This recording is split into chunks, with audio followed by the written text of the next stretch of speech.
Live from downtown Vancouver at the Vancouver Film School campus, it's time for EP Live. Hey, welcome to EPN. My name is Victor Lucas, and we bring you the latest in everything cool every single day. That's our job here. That's what we do. That's what brings us much joy into the world, and we hope we bring a little joy back into your world. We've got a great episode planned for you today. My friend Mike Wilson, he is one of the top dogs at Devolver. I don't know what his title is. Let's see if we can find out what his actual job title is when he's on. But he's going to be our guest today, and I'm super psyched to talk with him. I've got a couple of things to remind you about. First of all, we've got a glass Blu-ray contest. That's not like a glass Blu-ray. It's for the movie Glass, M. Night Shyamalan's movie. We work with the studio to offer the opportunity to win one of those. So go to our Facebook page, facebook.com/Electric Playground for your chance to win one of those. Please enter. And congrats to all of our Hellboy winners. Enjoy the movie. I'm going to be seeing that on Wednesday with Johnny Millennium, and we'll have a review of that in Film Fury very soon. We're going to get started with our rundown, but I have to remind you that we shoot the show live. It's a live show shot in a live venue, the VFS Cafe at 390 West Hastings, right here in downtown Vancouver. And it's great to have you guys here today. Thank you for coming, everybody. Awesome. All right, we've got a rundown to get to, and it's for Video Game Obsession, who says Vic was sloshed. I love it. That was on Friday when I had myself a beer. I wasn't quite sloshed, but I felt that beer. It's the hot lights. All right, let's get started with your rundown. You and your friends won't have to fight over loot in Borderlands 3. Gearbox Software is modernizing how loot drops work in the new game. When you and your friends play together in co-op, you'll each get your own discrete loot streams, allowing all of you to pick up your loot at your own discretion, just like pretty much every other online looter shooter. In the previous Borderlands games, all players would see the same loot, which created a mad dash at the end of each level, with players fighting over who should get what. Gearbox doesn't want to repeat that with Borderlands 3, and that's not the only change. They've also confirmed that the new game will have co-op level scaling, so lower-level players will get a boost when they join their higher-level friends, so everyone can play together and still feel like they're making a difference. Borderlands 3 launches October 14th. Yeah, I think that there's probably a little bit of learning going on between all of these online looter-shooter type of experiences out there. I think there's some great successes that we're seeing in Destiny. Bungie has learned a lot of stuff there, and the Anthem folks are learning tons of stuff right now, but the Division 2 is kind of killing it, and I think they're laying down a great foundation. I think the danger, though, obviously, is that just like in Battle Royale, we might have this new super competitive field out there where everybody's kind of doing the same thing, and the experiences feel kind of similar. And in fact, when I think about this idea of creating disparity for each of the players playing online, that almost creates its own sort of micro battle royale, where everybody's got to chase each other to get the best gun, or race each other to get the best gun. I think that could actually be kind of fun. That'll probably be some kind of new feature that gets added to a future revision of Borderlands 3. I'm looking forward to this game. I love the sense of humor. I love the art style. I think Gearbox, They try a bunch of different things, but they do one thing really exceptionally well, and that's Borderlands. Looking forward to Borderlands 3 in a big way. All right, it looks like there's still a chance for Will Smith to return to the DC movie universe. Smith's anti-hero Deadshot will apparently not be recast in the upcoming Suicide Squad sequel. Last month, reports surfaced that Smith had dropped out of the film over scheduling conflicts, with British actor Idris Elba stepping in as the lead, but now Variety reports that Elba will not be taking the role of Deadshot and is instead playing a new character. This leaves the door open for Smith to potentially return to the role in a future film, although we'll have to wait and see. There's no word yet on what DC character Elba might be playing. Suicide Squad 2 begins filming this summer, and it's James Gunn that's writing and directing this one, so I'm sure that Warner Brothers and DC, although the first Suicide Squad movie was a massive hit, it was a terrible movie, and everybody knows that. Don't pretend you don't know that. It was awful. So I think Warner Brothers and DC are they want a little like Guardians of the Galaxy magic, and they might just get it.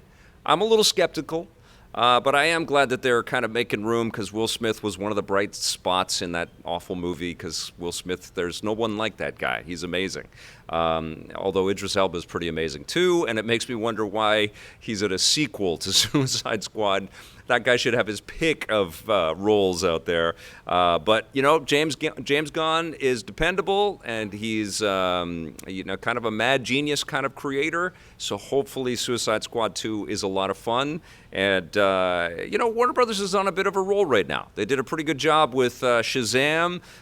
They did a crazy fun job with Aquaman, just pouring dump trucks filled with money on James Wan. And Wonder Woman, of course, was a big hit. So maybe this is the new era of Warner Brothers and DC movies, and this will rock. We'll have to wait and see, but I am glad that James Gunn is returning to Guardians 3. All right, despite a drop in ratings, the Walking Dead franchise refuses to die.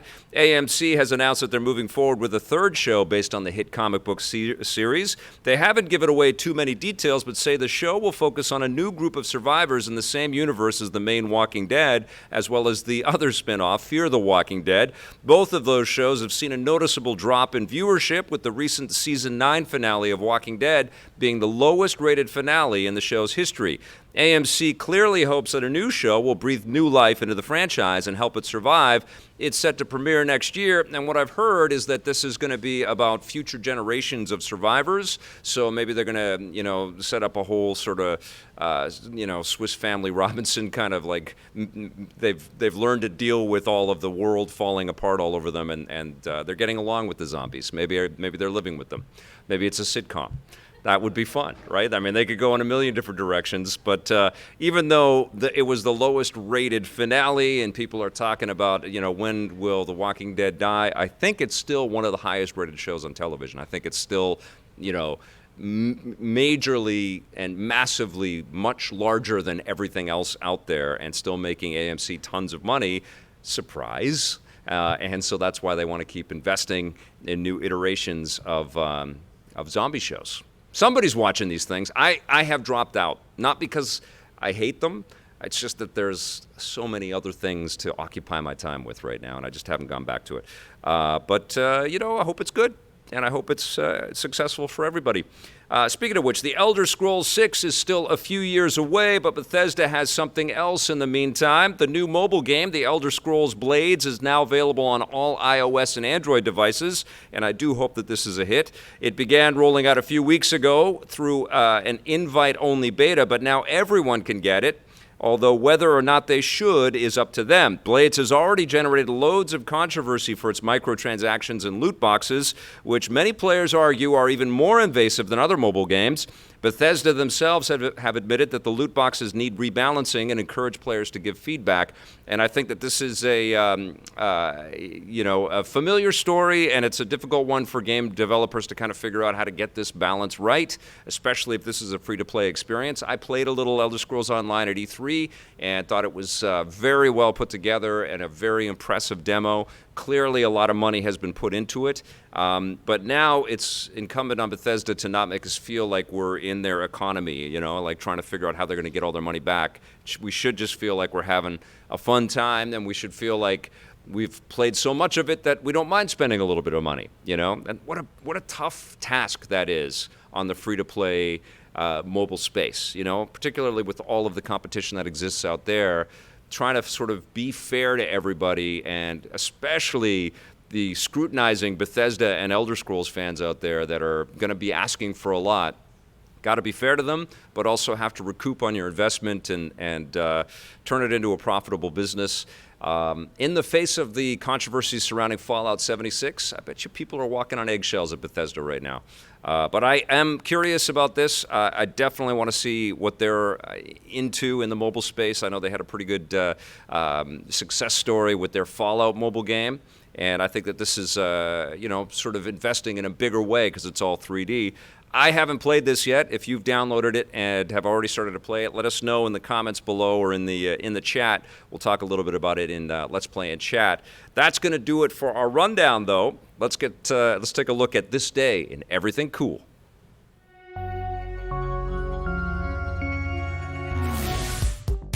Welcome to This Day in Everything Cool for April 8th. An irresistible scientific discovery happened on this day in 1911. Dutch physicist H.K. Onnes discovered superconductivity, where certain materials like mercury conduct electrical current with almost no resistance when they're dropped to very low temperatures. Most materials, including copper wire, give some resistance to electric current, so discovering superconductivity opened up whole new fields of science and led to new inventions like digital circuit boards, high-speed electromagnetic passenger trains, and, in medicine, magnetic resonance imaging or MRI scanners. Superconductivity also makes it possible to create particle accelerators like the Large Hadron Collider, which have led to important scientific discoveries of their own. On April 8, 1990, television audiences were served up some damn fine coffee. The first episode of Twin Peaks premiered on ABC in the U.S. Created by Mark Frost and art house filmmaker David Lynch, the show began as a crime mystery focusing on the murder of a young woman in a small mountain town, but quickly expanded to explore the quirky and sometimes perplexing lives of the town's many residents. Like David Lynch's movies, the show was unapologetically strange with esoteric editing and music choices, not to mention weird dream sequences and even dance routines. Twin Peaks was a smash hit at first, becoming a pop culture phenomenon overnight, but its popularity took a nosedive as it began its second season with Lynch exiting the show and the storylines quickly becoming less and less interesting. It was abruptly canceled at the end of its second season. In 1992, David Lynch created a tie-in movie called Firewalk with Me that raised more questions than it answered, and in 2017, he reunited with the surviving cast members to create a third season. That was much more confusing than the original show. What the hell? One thing that's never confusing is our love for beat-em-up video games. On April 8, 1988, the first Double Dragon was released on the NES in Japan following its release in arcades the previous year. The NES version didn't look as good as the arcade version, but it did have the same basic gameplay. Players took the role of two characters, punching and kicking their way through different stages, with loads of different enemies and bosses to take on. The NES version also featured two-player co-op, although due to technical limitations, both players couldn't play together at the same time. They instead had to alternate between each other. Still, it was a success and helped make the Double Dragon series a hit. Countless sequels have followed, along with spin-offs like the River City Ransom series. Double Dragon even got a big-screen Hollywood film adaptation in 1994, but like most video game movies, it totally sucked. Double Dragon, one of the best. We still love retro games, don't we? We're going to be talking about a peripheral for a retro game in a minute, but we've got a guest to Electric Playground, or here on Electric Playground, to get to. It is my old friend, Mike Wilson, and you are not old, it's just that our time together goes back many years. That's right. Good to see you, my friend. How are you? Just gonna squeeze on in. How are you, my friend? I'm gonna take a moment for a hug. I'm gonna hug Victor Lucas. Yes. Good to see you. Good to see you. It's okay that we're awesome old now. hat, brother. I love it. Gotta keep the Texas coming.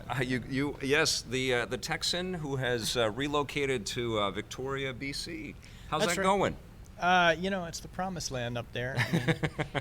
I mean, Do your American friends still think you're crazy? yeah, well, I mean, they ask a lot of questions like, Yeah. how can I do it? Yeah.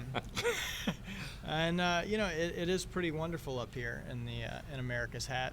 And I gotta say, I do miss racists, though, especially heavily armed ones. Like, if there was one thing I could have brought to Canada with me, it would have been that. They're adorable. They Heavily are. armed racists. Yes. Is that how we're starting? You just got back from, I have to ask about this because not too many guests on the show have stories of climbing a mountain in Peru, but you happen to have one of those. Yeah. You climbed a mountain in Peru. How was that? I've got this new thing going, Victor, and it's honesty. And Yeah. what I have to tell you is that I took a bus Oh. up a lot of that mountain. Okay. How was the bus up the mountain? It was terrifying, let me tell you. Yes. It was terrifying. Do you wish you had climbed it? Yeah, I kind of do. But, we had our son with us, and, You got buses there. are wonderful Buses things. are and harrowing in there was- Latin America. Yes. There was still some climbing to do, but Yeah. I can't take full credit for climbing Machu Picchu. But you made it. I did. You did. I did. You had an I got the adventure in selfie. Peru. You got it's the all, selfie. It's like it's on Instagram. It's official. It all happened. That's awesome. So for those that don't know, Mike Wilson is a veteran in games and has worked with lots of studios. He worked with id Software and Gathering of Developers and Gamecock and What other studios did you work with? There was Ion Storm Ion for a Storm, minute. yes, in that's between, right. In between id Software and God Games. That's the first time that we met. There was Gamecock. Yep, I I mentioned don't know how Gamecock. you could forget that. Yeah. Oh, you didn't. Yeah.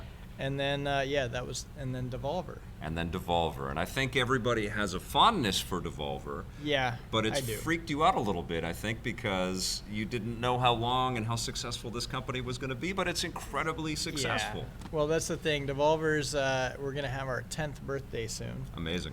And that is more Round than, of applause for Devolver, right?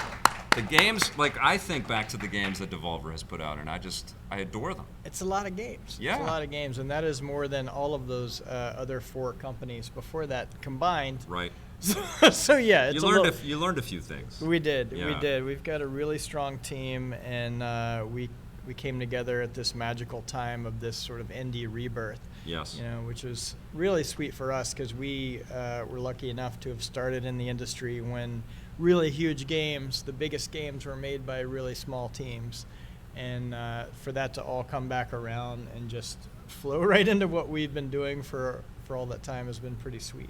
Did it have to be, you know, the opening of the internet stores, basically the absence of the stress of packaged goods for a company like Devolver to succeed? That was certainly a big part of it, and you know, hats off to Gabe Newell and the guys at Valve for working on Steam. I think a lot of people forget that Steam really sucked and was a disaster for a long time before it was successful. And they really had it together just in time for this new wave of indies, and that's really what has enabled Devolver to exist. And not just us, but there's a dozen other Devolvers now that are Yes. indie publishers doing the publishing thing, but in a different way, perhaps with more respect toward the artist than the traditional model. And the fact that Steam was started by a game developer, by an independent game developer, I think is really the magic of why it's been so good. And they're a private company, they're small like us, and they haven't had to do anything terrible because of that. And it's really not fair to the larger, more terrible companies that are trying to compete with them. With all the shareholders that want That's returns right. That's away. right. Well, now they have competition as well. They have the Epic Game Store out there, and they're They trying do. to shake things up in a big way right now. They do, and I think even the guys at Valve would confess that competition's a good thing. Yeah. And Epic, another independent developer from way back in the day. Yep. Hopefully they will also do it the right way, coming from that place in their hearts. You know, I think that's really the key is having people that created the games be the people in power that are making the decisions, because it really changes your mindset. Having either Harry Miller, my main partner in Devolver, and all these other companies, and I were both lucky enough to start in a position where we were working inside of independent developers, and that's really where our ethics were formed. And right? Harry was at Ritual. He am I was. right? He was yeah, at that's Ritual where I met him for the Entertainment. first Yeah, time. So there yeah. was this Austin, Dallas kind of scene. Yeah, Dallas, man. Dallas was crushing it in the late 90s. You know, they had id, they had 3D Realms, Ensemble with Age of Empires. They had the Terminal Reality guys that did Monster Truck Madness Yes. and Blair Flight Witch. Simulator Yeah. for Microsoft. Yeah, So here's some early, I think this was Oh one of my our God. first interviews Oh, right wow. there in the church. Oh, you did not warn me about this. Game Day 99. Okay. Thanks, Vic. Gotta go. Oh, look at that hair, though. That's amazing, Oh, man. It's it's glorious. amazing. Well, It's and I remember amazing. the Ion Storm trip that we had too, and the visit to the most expensive real estate in all of Dallas. That's right. That's Yes. right. That's It was a very good place to start a ostentatious. company. Yeah. It's a good idea. Well, what was the? I mean, you've always been able to kind of isolate the interesting ideas and the interesting games and bring them to market. But what is the philosophy, and what gets developers to kind of come to you and come to the groups of people that you put around you? I think it can really be boiled down to one thing is while we certainly love our customers and the fans, we honestly consider the developers we work with our customers. So we have always tried to be the path of least resistance, the single most attractive place for any artist to want to go with Right. their project. Right. And we made we gained some good ground with that, with with Gathering of Developers, which was, I think, sort of the first publisher in that mold, and then we You sure pissed a improved lot on of the people model. off then, didn't you? We sure did. You yeah. sure did. Yeah, and that was our job. Yes, Like, yeah. Some people needed to be pissed off because publishers back then were just not very good people, Yeah. business-wise, to the developers. And you know, we were lucky enough to be in a position to be those first guys to go, hey, we think the talent might be the more important part of this equation than the money, guys. And so that's basically been the same trick now for, I don't know, 20 years or something. But Gathering, I think you guys kind of were crushed by the weight of getting a game We to were. the store. Because We that were. is the challenge, right? Yeah, we games were expensive and experimental, and everybody had their own engine back Yeah, then, sure, which yes. really increased the risk and the time to make the games quite a bit. Yep.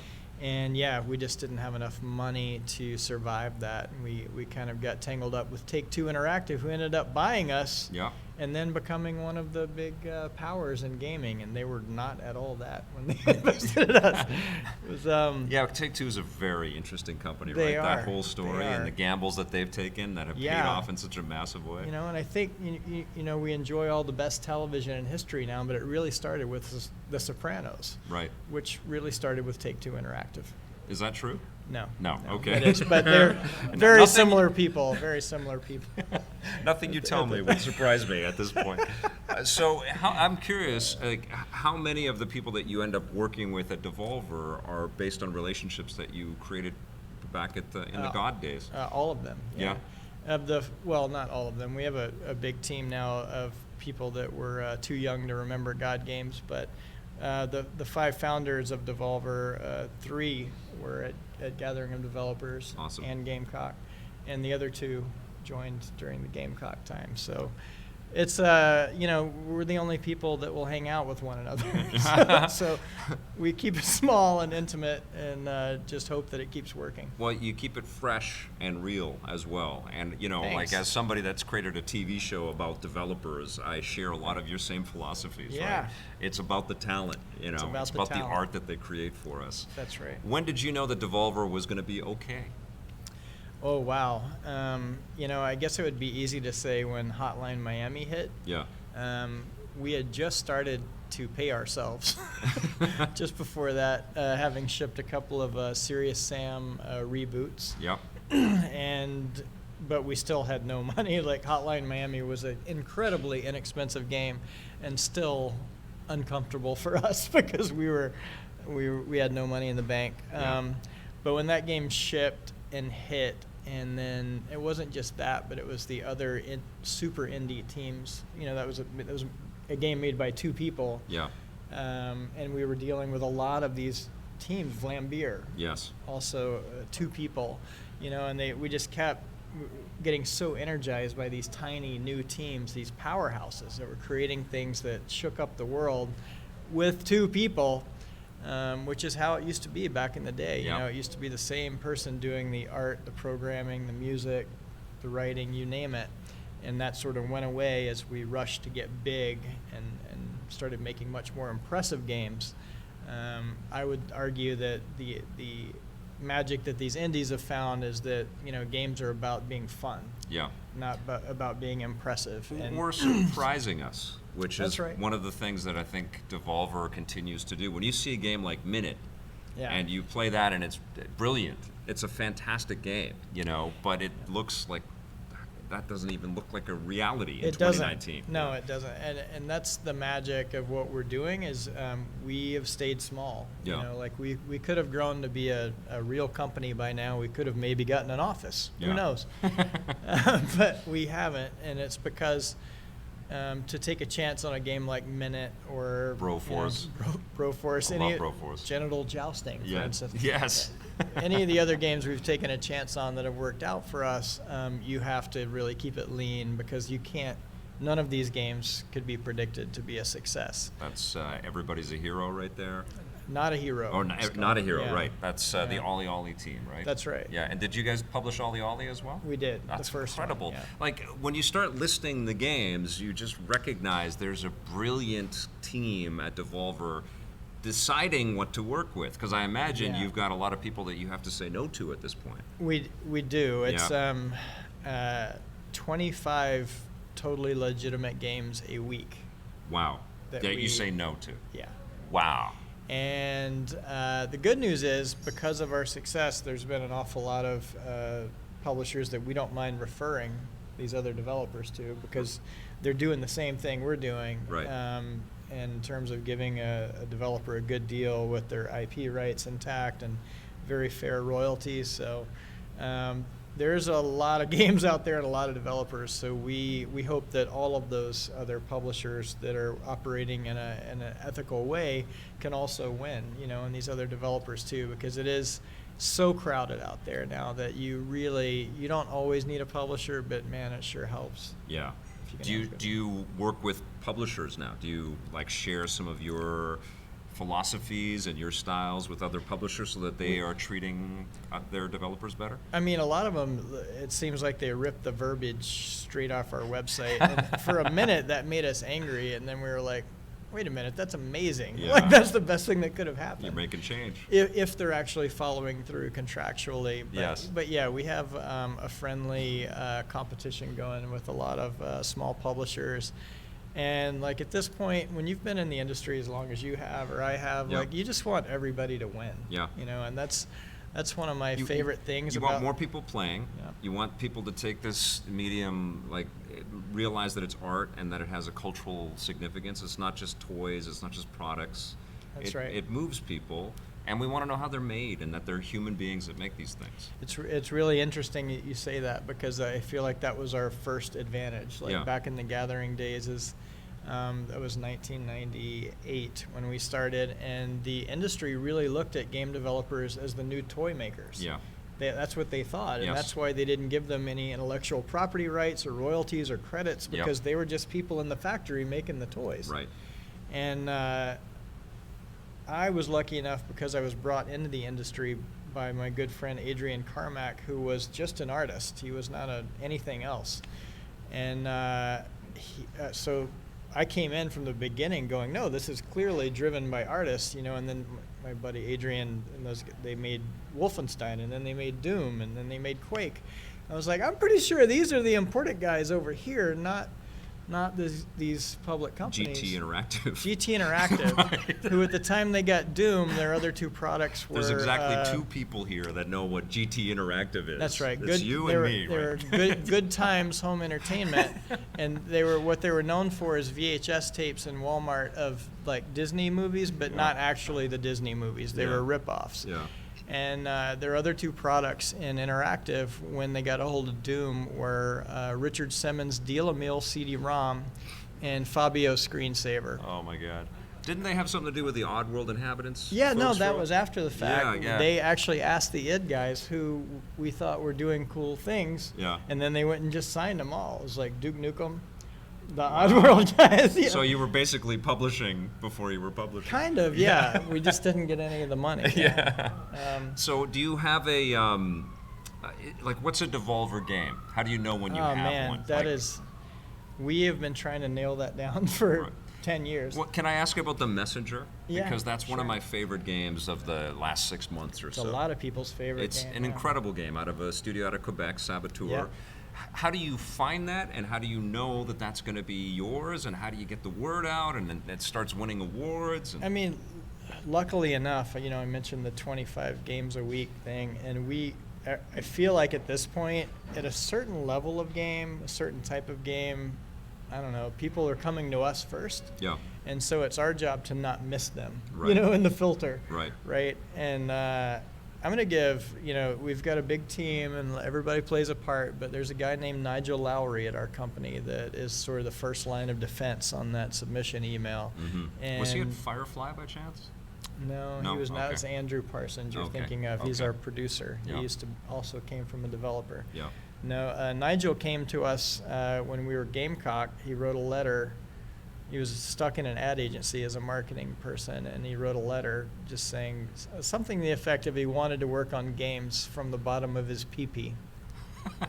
Hired! Hired. Well, it certainly got him an interview, and he actually got hired over several other more qualified candidates at a price higher than we were willing to pay. Yeah. And I was like, that's the guy.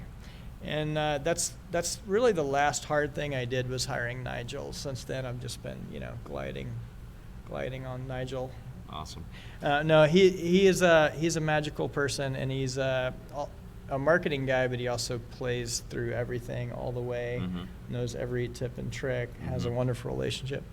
So he's our first line of defense, and then now we've built a team around him and us that are like producers, and we've got people in China, we've got people in Warsaw and London, and we still have no office. Yeah. But it's a cool way to work, though, well. right? Everybody goes home, and you guys all sort of meet It's every really once in a while. good, and there are so many shows that we do that we are kind of on tour all year, and so that's when we see each other, and it's always, a big hug instead of a hello again, Victor.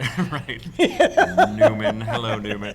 Hello, Victor. I know it's impossible for you to give me an answer with this, but I'm curious if you have a favorite amongst your many babies at Devolver. Is there one game that... Honestly, Broforce is, in my opinion, the most fun game that I've ever been in any way involved in. Yes. I don't know if you guys have played it, but the most pure fun game. And for me, it'll be the game that I beat with my son. Yeah. The first game that he ever beat.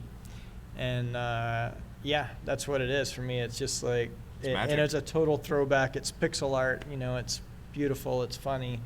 And I get to tell my son about all the movies that all these characters were from and TV shows, none of which he was allowed to watch. That's right. Because they have the Terminator and Blade, and they're all even bronies. Indiana Jones, things that you remember as being these nostalgic little nuggets. The first 15 minutes of Indiana Jones, of Raiders of the Lost Ark, is just gunshots to the face and nice knives, and it's like, oh God, I forgot. Yeah, sorry, not yet, son. Yes. But we've been slowly easing him in. Oddly enough, The Matrix turns out to be one of the least terrible movies to introduce your kid to action movie. We just saw it recently, and he was able to handle it. That's awesome. I love that game. I've got it installed on so many different devices at this point. I just picked it up for the Switch. I freaking love that game. Yeah, I don't know how many games we're gonna do. We just counted because we're about to turn 10. We've done 70 games now. Amazing. And I don't know that anyone will ever take Broforce's place in my heart because I'm not having any more kids. That's a fact. Is there a sequel coming to Broforce? Was that to Melissa? It's hard to your say. Wife right Yeah, there? that's Melissa. I know you're watching. And I know we should probably talk about this personally first, but we're announcing on the show, no more kids. No more kids, guys. But how about more Broforce? Is that? I sure hope so. Those guys. It's up to them. They have since done genital jousting. Okay. Which I don't know if you followed, but it started off as a party game with body parts chasing each other around. It's two penises going at each other, right? Penises, and also there are anuses and there's testicles. anuses as well. Okay, there are you testicles go. involved. Happy Monday, everybody. But I don't know if you followed it. Launched on early access and was a huge hit, and then they did a narrative mode. They did a single-player narrative mode for the full release, and it won an Independent Games Festival nomination. No way. It didn't win, but it got a nomination for Best Narrative of any awesome. Game. Yeah, it's the story of John, a middle-aged penis, getting ready for his class reunion. That's amazing. We're going to get into to your latest game very soon. I'm glad we went down that path. Me too. But we have E3 coming up, and you guys are amazing with your E3 presentations, and I'm wondering if you want to give us a little teaser or an idea of what you have planned for E3 2019. Well, I know this is going to shock you, Victor, but we're not going to be inside the convention center. What? We're going to be across the street constructing our own trailer park again. Yep. I don't know how many the best years. Party. So this is a point in my career where I'm just recounting dates and how long it's been. So it's our 10th birthday. I realized yesterday that it is 20 years since the first parking lot party in Los Angeles, which is what we've. Yeah, they don't get the booth. They get trailers like Airstreams and other trailers, and they set them up with all kinds of gaming stations so people can come in and play the games. And then there's beer and hot dogs and pretzels and all kinds of stuff, and tacos. Yeah, the convention center's rough. It's incredibly expensive, and it's full of the bad games food. Industry. Yes. And bad food. So we just created our own little oasis across the street one man's oasis. It's an asphalt parking lot. Let's get real, with a bunch of trailers in it. But we do give away beer and free food for the people that are there, and it's just games. A place to sit down and enjoy some games. Yeah, that's great. So we'll be doing that again. But what about your presentation? You guys have had some crazy video presentations. Were those successful for you? Is there more to come? This is 2019. So in 2017, Nigel, the aforementioned superhero, floated a joke on Twitter that all the big companies were announcing their press conferences for E3. I don't know if you guys have watched these. Oh, for sure. Mm-hmm. And so Nigel thought it would be funny to float a joke that we were going to have a press conference. Did I mention we don't have an office? This was 2 weeks before E3, and the joke went viral, and therefore we had to come up with a press conference. Being that we did not have a place, or we weren't invited to participate because we're not actually participants in E3, we're neighbors of E3. So we had to come up with a press conference in, I think it was 10 days. And and that also went viral, and so then we had to do it again in 2018.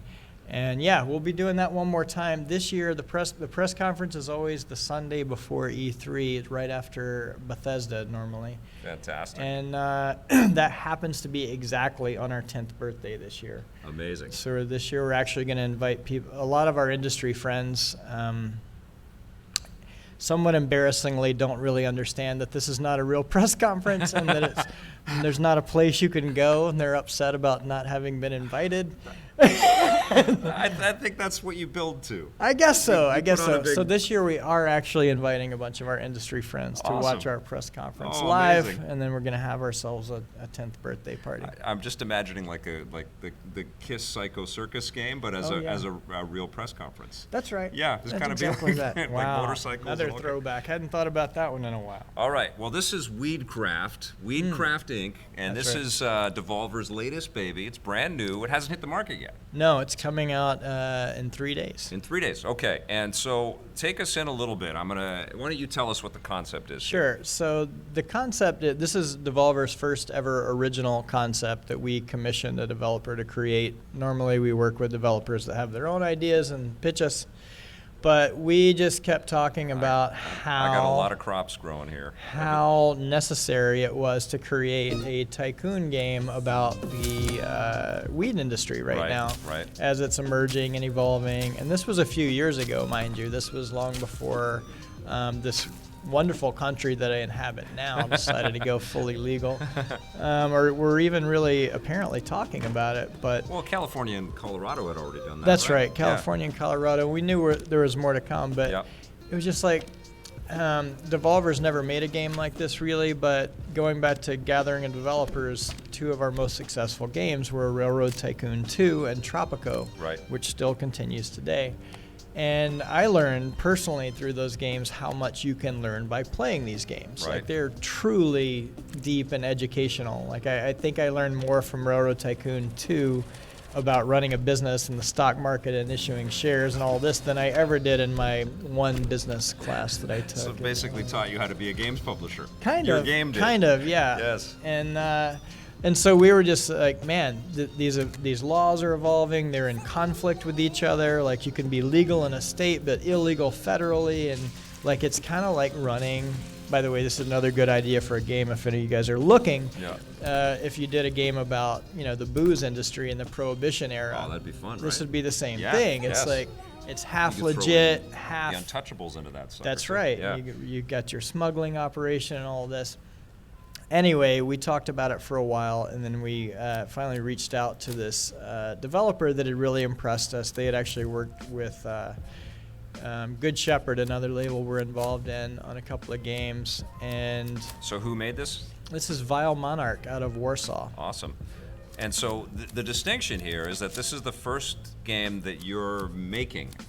You're not just publishing somebody else's work. That's right. You had the concept and you commissioned it, and you've got it made, and you're bringing it out to market. Yeah. But you're having some challenges getting it to market right now. We are. This is one that because Devolver is not really known for tycoon game publishing. once it was greenlit and underway, and like I basically personally adopted it as my baby because I believe in the concept and I believe in the developer, and I had had some wonderful prior experiences with the strategy games I mentioned. So I got involved with this one as the product manager, which I don't do very often anymore, and have been working with Vile Monarch for the last, I guess, year and a half on it. And yeah, it has been really challenging along the way in kind of a shocking way. I think, especially if you live on the West Coast. This topic, the subject matter, is still like fire to a lot of people. A lot of people do not wish to touch it. But it's not about the consumption of the weed. It's about selling. It's about building a real legit business. That's right. But people are still like terrified of this subject, which cracks me up.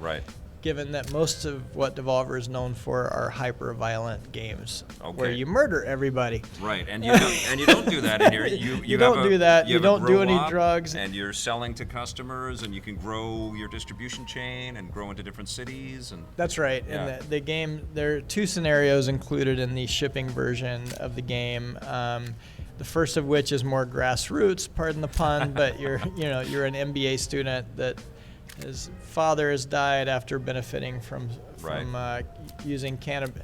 Your brother started growing cannabis to help your dad out with his pain management, and then which is happening all over the world right now. That's right. You're coming home from school, and you basically get sucked into this industry because it seems like a good business, and you've been studying to be a business person. Interesting. And so it's really starting from the ground up with those first plants in your basement, and growing into a big but still a very regional type business. I've just got into it a little bit, and I've already felt that compulsion. That loop is real, man. Yeah, man. Like you're building the plants and selling them to customers, and you see your cash going up, and you invest it in more and better lights and different strains. And really proud of Vile Monarch for making it so accessible and so intuitive. Cool. I've watched at our press tours, like.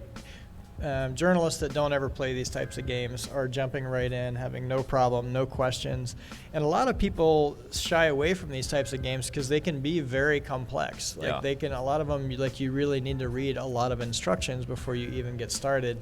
And that turns a lot of gamers off. This one you can jump right into, but there's still a lot of depth there, all the depth that you would expect from this type of game. Awesome. So hats off to Vile Monarch for We pulling have some that off. East Side Games people in the audience today. It's good to see you guys. East Side Games! And they had a game, and they still have a game called Pot Farm. Right. And I'm sure they've run into a lot of this kind of experience over time. They may have some wisdom to pass on to you. I don't doubt it. Yes. We'll have some drinks later. All right. So we're back to full screen. Let's go back to full screen. This is fantastic. So Weedcraft Inc. comes out later this year, later this week in 3 days. But I've got some questions here that I wanted to get to. One of them is great from Sam I Am 111 saying last year's E3 alluded to Robocop. Is there not a Robocop game? Is there or not a Robocop game coming from Devolver Digital? What did you say? It's last year's E3. Yeah, can you reframe that last part of the question? Is there a Robocop game coming from Devolver Digital? Oh, damn, that was way too direct. Yeah. Not to my knowledge. There is, at this time, no Robocop game that I'm aware of coming from Devolver. That has nothing to do with the possibility, because they don't tell me everything. Because I do these shows, and then I have drinks, I talk about things. Do you guys want to get into any licensing at all? We dabbled. We did a Reigns version of. We did a Game of Thrones. Yeah. I don't know if you guys have heard of Game of Thrones. It's a show on HBO. HBO needs some help. I had never heard of it. Can you guys spread the word? Yeah, it's just like this. Yeah. It's very grassroots. They need some work. They need some help. But they actually reached out to us about that, and we were like, we've never really looked for licensed games because a lot of times in our experience, your very best and brightest developers have their own ideas and don't necessarily want to work on a licensed property. Right. But in this case, it was a perfect fit, and the developer was terribly excited.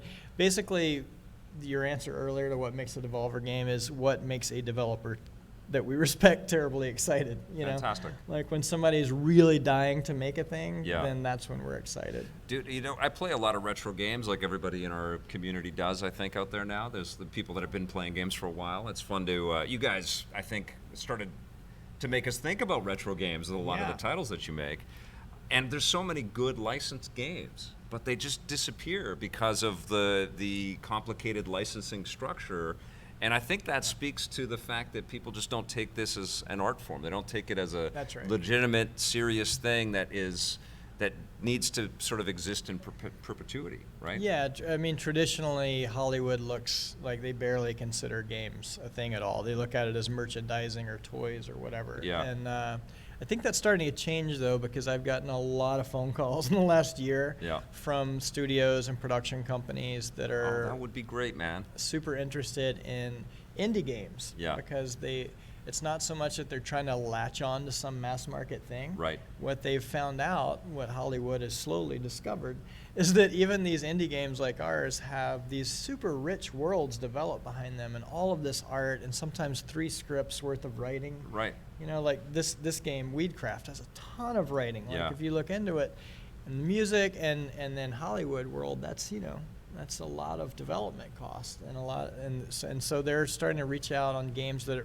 aren't even necessarily huge hits for us. Right. So they want a license back from the games that you have, and then maybe the door will open the other way as well. That's right, and part of it is because of Netflix, because on Netflix you can target what you see on Netflix. What you see is different than what I see, or what you see, and it's based just on what you like, and that's almost like cheating. Yeah. Because traditionally movie studios and TV networks have had to market it to everybody, hoping to hit that small percentage of people that are going to care. Yeah. And so that's why they have to go after really big stuff, and they have to make everything mass market.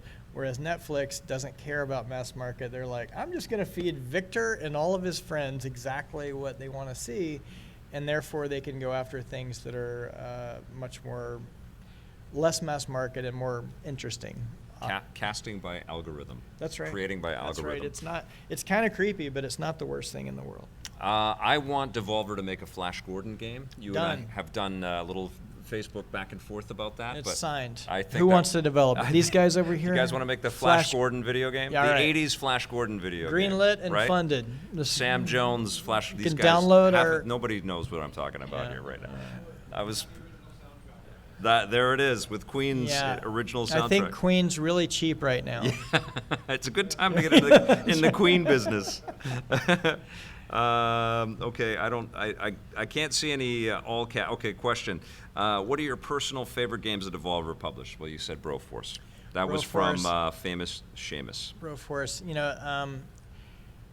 Serious Sam, a lot of people don't really think about that when they talk about it, but that has honestly been our bread and butter, still. If you look at our top 20 selling games, most of them... That started at Gathering, right? That's what made it special to me, is it started at Gathering, and the only reason it could come back to us is because the way we did business, because those guys own their IP, and they made a bunch of money off Serious Sam, so 10 years later, they were able to come back and offer that to us. So... And that, again, it was our first release, Serious Sam 1 HD and 2 HD, and it was really that reminder of how fun those games were, in an age where particularly first-person shooters had gotten more complicated, more about hiding, more about, the visuals or whatever, and these guys are about, shooting while you run backwards. And headless things screaming at you out of their chest. And bombs for hands. That's right, bombs for hands. And so, that old one, hand bomb. Yeah. So, and I remember, when Serious Sam came across my desk at God Games, and it was out of nowhere, these guys out of Croatia had this demo that just lit the internet on fire. I think we signed it for $50,000 or something to start with.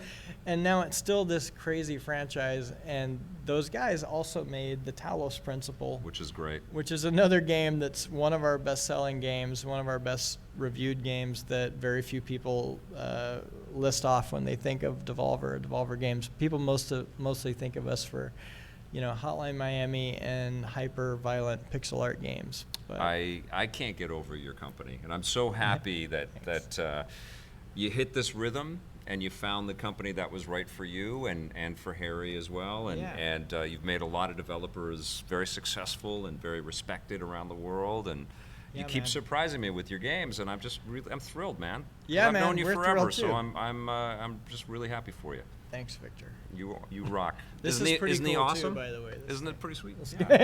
Not bad. We'll have you back for the next game that you've got. Perfect. All Okay, right. well, that'll be next week. Okay, next week. All right. Yeah. They are Katana busy, so Zero, Mike will be next back next week. All right. Thank you, my friend. I'll just be a weekly guest. It'll That be sounds perfect. good to me. All right, let's thank take you. a look at a buried treasure.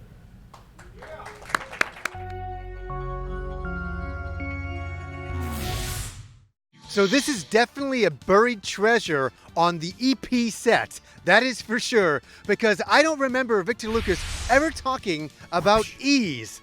And I'm here invading EP to talk about Ease, Books 1 and 2 on the TurboGrafx, one of the very first CD games that ever was released for the CD platform. The one thing that's incredible here, this is the very first CD game I ever played with amazing cinematics, incredible orchestrated music, the likes of which you'd never seen on a home console before. And I was very lucky one Christmas my parents bought me the CD-ROM attachment and Ease, and I was a happy camper. I was already playing Ease on the Sega Master System, and I loved it. And when I heard there was a TurboGrafx version and a CD-ROM version, oh my God, I remember Christmas morning, opening it all up, putting it in, blasting the music super loud. My cousins came over, they were like holding their ears were bleeding, and I was in absolute heaven. You play as the main character, Adol, and you traverse Asteria, and you have to go up the tower of Dark Fact, and at that point, that's when you go into Easebook 2. So there's two games in here, Easebooks 1 and Easebooks 2. They combine them into one, and they put a giant cinematic right in the middle. High recommendation here. If you're a TurboGrafx fan, if you're an action RPG fan, you have to get this game. There's so many secrets, so many monsters, so many memorable music tracks that you'll have in your brain till the end of time. I've had them in my mind since 1991. It's crazy. I still can't get them out, and I don't want them out. That's how good the soundtrack is. So definitely Ease is a buried treasure on EP. And we're back, and that was another great buried treasure from our friend Johnny Millennium. Thank you so much. This is my friend Michael, who actually is going to Vancouver Film School, but not for very much longer. Graduating April 18th. April 18th, and we had the pleasure of meeting each other because I just hosted the Pitch and Play event that happens for every graduating class, and you guys had a terrific game. What was the name of the game? Scout's Oath. Scout's Oath. Yeah. And you worked with about 4 other people? 5 other people. 5 other people to build this game within 4 months, and then you presented to a bunch of people. How nervous were you when you got up on stage and talked about everything? Actually, getting up there wasn't too bad. Like, it kind of, the nerves went away as soon as we got up there. Awesome. Especially with your help. We really appreciated that. Well, so, it's a real honor to be able to do that, and you guys are all so bloody talented. I can't believe what you can create in so short a time, and it's a really fun night. And so Michael has never heard of the Sega Genesis. I didn't say that. Because he's so young. He's never heard of Sega or Genesis. No, but we're going to play a little Sega Genesis here. But I've got something a little bit special, and I bought this because I'm going to be getting the Analog Mega SG, which is a Sega Genesis. I don't know the technical stuff. It's just a really cool Sega Genesis machine that will hook up through HDMI, and everything is pixel perfect and beautiful. And anyways, the controllers are separate, and this is an 8-bit DOE controller. 8-bit DOE, kind of like Nintendo, but 8-bit DOE.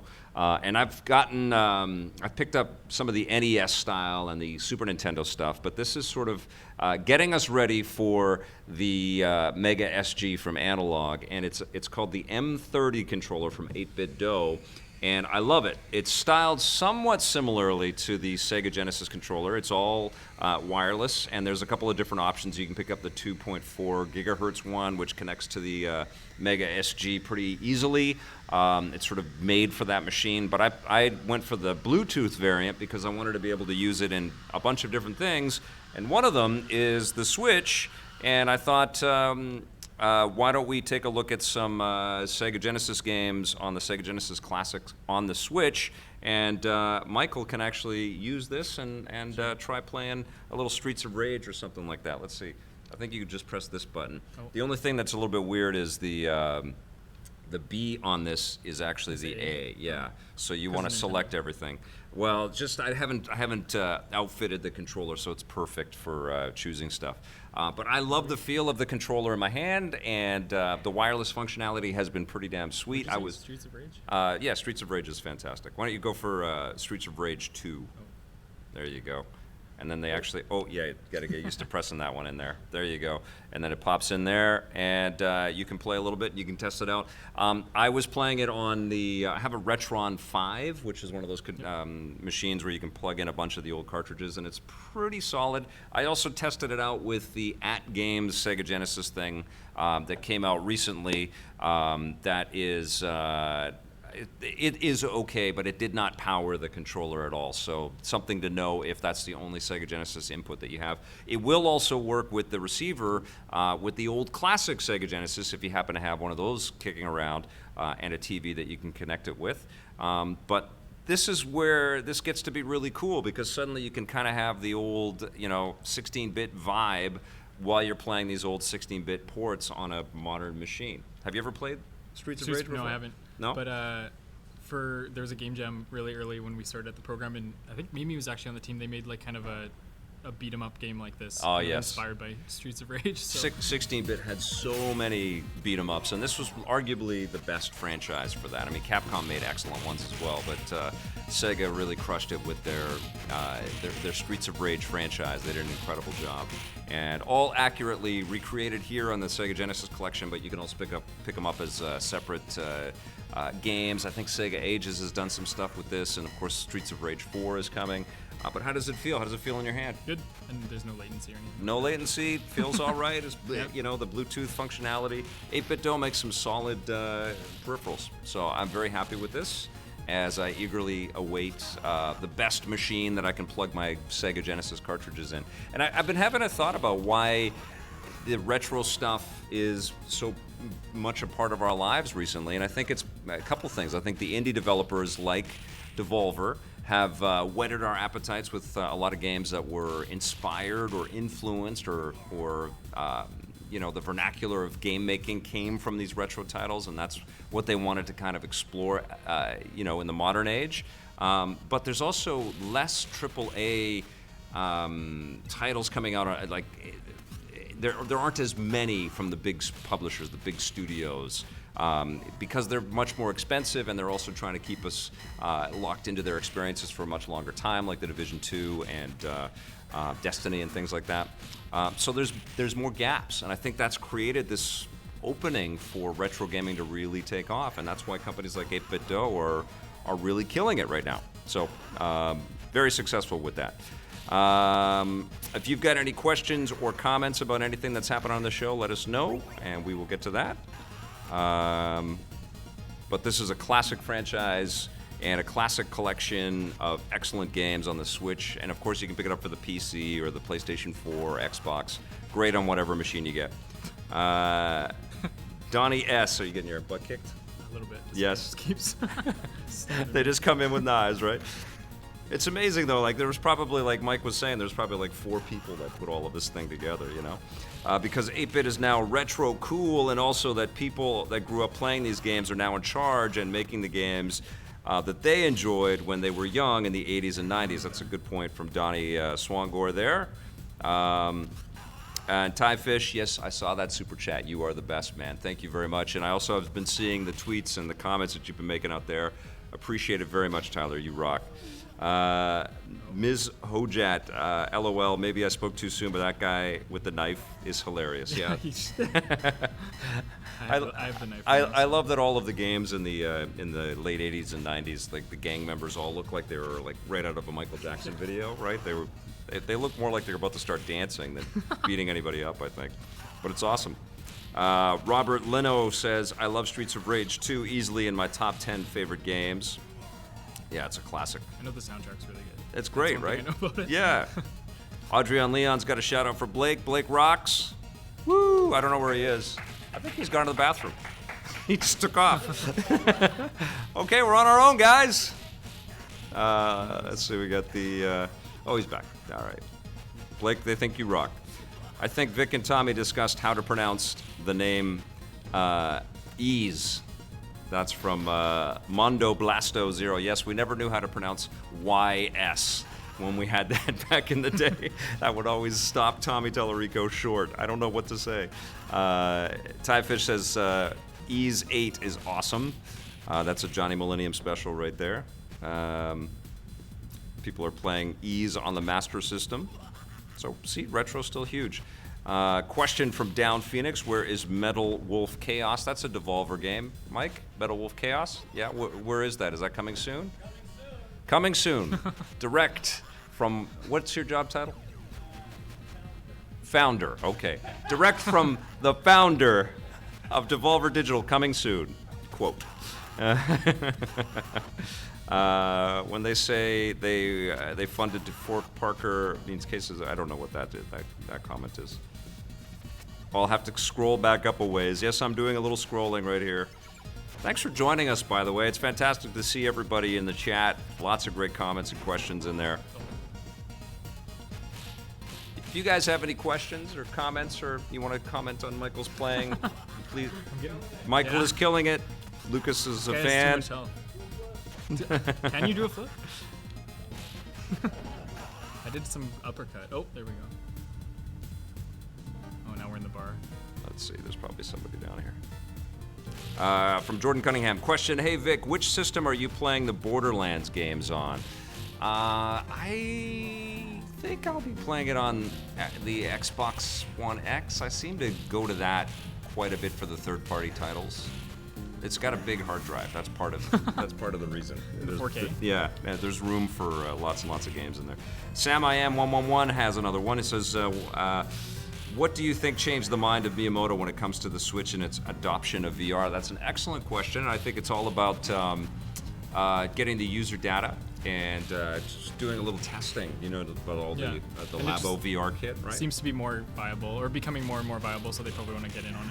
And I think, honestly, Nintendo loves that switching things up, no pun intended, from the way that everybody else is doing it and saying that we can have a Nintendo difference and we can make something work for us, even if it's a little bit of a risk. You have to hold it up to your face. Even though you got to hold it up to your face. But I don't know. I mean, we've been talking about that on the show, the Labo VR kit, and I think that there's a lot of excitement for it, and I think that there's a lot of Switch owners that are wanting to play Breath of the Wild in VR.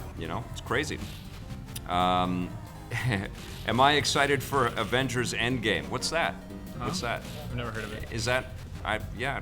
You have tickets yet? No. Yes, I do have tickets. Oh, yeah, I can't wait. Of course I am. It is the movie we do not talk about. Vic, I've never flew on a plane before, and I'm afraid. I'm planning to fly over to E3 this year. This is from Adrian Leon. You've never been on a plane before? Oh my God, man, you are going to be fine. Everybody on a plane treats you with a lot of love and respect, hopefully, if you're on a good airline. Don't worry about the food that they serve. Just buy some food and bring it on with you. But bring some good portable games. You'll be fine. You're going to have a great time at E3. And don't worry about flying. If you've got some good games, it'll be over quickly. Sherlink says, question, thoughts on the recent Zelda indie crossover. I think it's phenomenal, and the people that are building that game, that's the Crypt of the Necrodancer team, they're based here in Vancouver, and I've done some preliminary emails and connections with the folks over there. They'll be a guest on the show very soon. Can't wait. I loved Crypt of the Necrodancer. Did you play that? I checked just a little bit. I'm excited to see the Zelda The version. crossover is so good. Can't wait. Let's see. Donnie Swangor likes our new time slot. Speaking of time, yeah, we got to wrap it up here pretty soon. I've got one more question. This is from D9000. Vic, we're having our first baby in June, a baby girl. Help me. What do it do? Good luck. You're gonna be in heaven. And here is. People told me this when we had our daughter, but it is so absolutely true. And Mike can back this up because he's got 3 kids. Three kids. And no more. You hear that, Melissa? No more. The baby time is over way too fast. It's something that you want to relish every single second of, because even if it's tough, even if you can't sleep, all, you know, the puke and all the poop and all that stuff, it's over so fast, and you're gonna miss it so much because it's so pure, and it makes you stop and realize why we're here, you know, why we live, why the earth has given you this great gift. You get a lot of time to kind of think about all of that, and it's wonderful. And just enjoy it and relish it, and don't stress about it too much. Just live in that moment, and you're gonna have an incredible time. I think about my kid as a little baby all the time, and how much I loved carrying her around in the. I know this is not what you come to EP for, but you asked me about a daughter, all right? So I went there. Yeah, it's an incredible experience, man. I'm so happy for you. All right, you guys, that is going to do it for our episode of EP Live. Thank you, Michael. Yeah, thanks for having me. And thank you, Mike. And it's only going to be Mike's on the show today. Great episode. Thank you all for joining us. I had a blast. Definitely check out some of Devolver's games, including Weedcraft Inc. If you haven't seen any of their stuff, I think you are going to be incredibly impressed by the breadth and the depth. And the one thing that I didn't say is that almost every single Devolver game that I've played has had this gameplay hook that has just blown me away. There's just this level of quality in the teams and the titles that they put together. It's incredible stuff. So big thrill to have Mike Wilson on the show today. Thanks for watching. Tomorrow it is another great friend from the industry that I've met over the years. His name is Sam Witwer. He is the star of Days Gone. He's currently starring on Supergirl. You saw him in The Force Unleashed in those two games. He is the voice of Darth Maul in Star Wars. He's got an album out there and a book to talk about. Incredible gentleman. Tomorrow at 4:30 p.m. PST, he will be right here for a new episode of EP Live. So please come back for that. Thanks for watching, everybody. Oh. Is that on a Tuesday there? It is on a Tuesday. Yes, thank you, Blake. Yes, it's not Wednesday. We have a special Tuesday episode. And the reason why is because Sam is wrapping up with us and then getting on a plane to go to Star Wars Celebration, where he's going to go meet thousands of people in Chicago to talk about Star Wars stuff. So please come back tomorrow. Thanks for watching, everybody. Play forever.